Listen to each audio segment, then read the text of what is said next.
Dwayne here, PhoenixTypewriter.com. Got the Smith Corona. This happens to be a silent in for repair.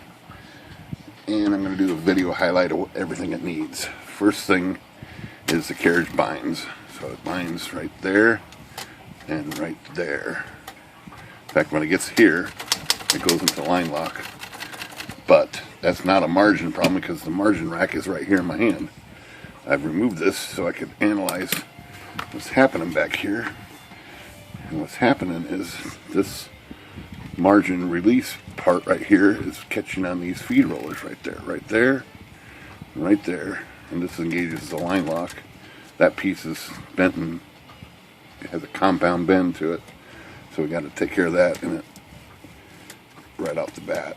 So I've removed the rack so I can get access to that part.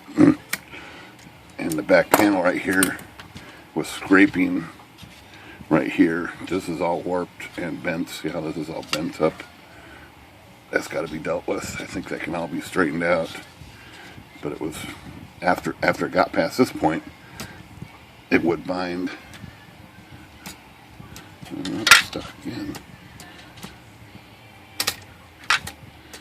It was binding over here too. So we'll take care of all that.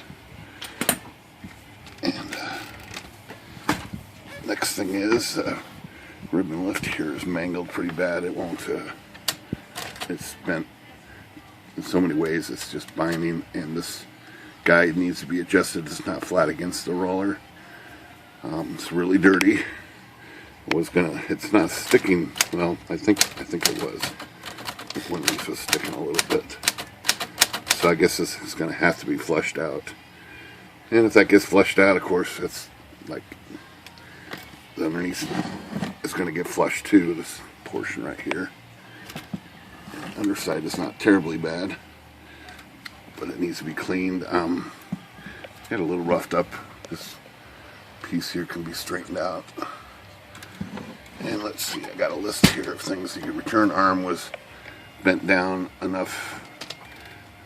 I still got to raise it up. It's almost touching the lid here. This piece, interesting enough, the index selector here is completely on the wrong side of the bracket here, and I think it was forced over, bent over. So I don't want to bend it back because it's too many bends and it's just going to break. So I think that's got to be disassembled here and then repositioned. This is supposed to be over here. It's doing nothing here. It's jammed. It's completely out of whack. And let's see, we got a list here of things. Margin rack. These type were uneven here. I already straightened them out to see and make sure they didn't break the levers. Some were high, some were low. It's all fixed actually. I kind of had to fix it to make sure I could fix it. And I think that's about it. The knob was loose over here, but that's pretty minor. A couple other minor things. Mostly the cleaning was necessary in here. It's kind of dirty, but that's common for these. I think that's about it. There was some other minor details like the turn this shift label around so it's facing the right direction. And I think that's about it. Pretty good list. Alright, Phoenix Typewriter. Good day.